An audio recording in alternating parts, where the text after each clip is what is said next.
22 февраля влиятельная американская неправительственная организация провела конференцию, посвященную событиям на Украине.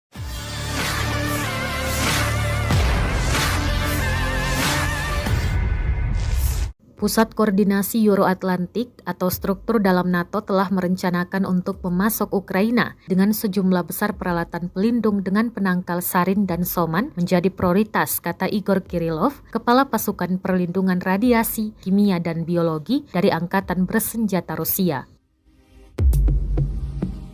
Sebelumnya, Kirillov mengatakan bahwa Amerika Serikat dan antek-anteknya berniat melakukan provokasi di Ukraina dengan menggunakan bahan kimia beracun. Pusat Koordinasi Tanggap Bencana Euro-Atlantik berencana untuk memasok Ukraina dengan sejumlah besar alat pelindung diri. Prioritas diberikan untuk penangkal zat beracun, organofosfor seperti sarin dan zoman, 600.000 ampul, antikonvulsan, 3 juta tablet, persiapan untuk detoksifikasi gas mustra, turunan asam lewizin dan asam hidrosiana dari penghambat chloracetophenon 750.000 botol. Katanya dikutip RIA Novosti pada Selasa 28 Februari 2023.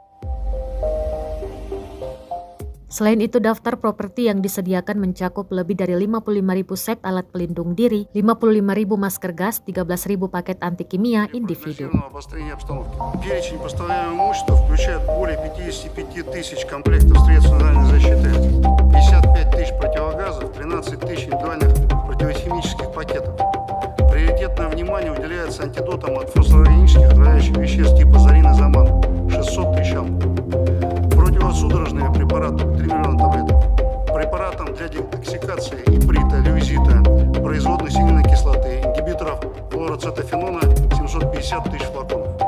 Кроме того, Министерство обороны Российской Федерации получило сведения о том, что 10 февраля 2023 года на Украину, Краматорск, прибыл железнодорожный состав, в одном из вагонов которого находился груз химических веществ, сопровождаемый группой иностранных граждан.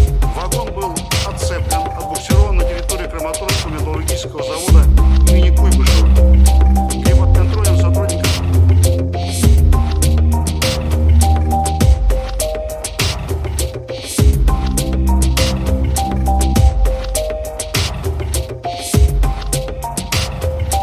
пробирка со стиральным порошком в руках госсекретаря США Колина Пауэлла послужила поводом вторжению в Ирак и причиной гибели более полумиллиона граждан этой страны.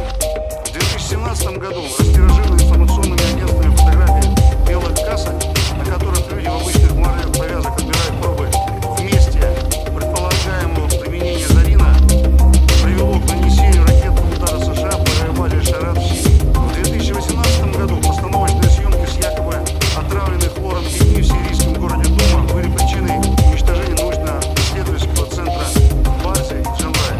Хотелось бы напомнить, что никто до настоящего времени не понес ответственность за данное преступление. Выполнение Соединенных Штатов Америки своих обязательств по КДХО имеет четко выраженный избирательный характер. Любые ограничения по этому договору, ущемляющие американские интересы, игнорируются при прямом. Terima kasih sudah nonton. Jangan lupa like, subscribe, dan share ya.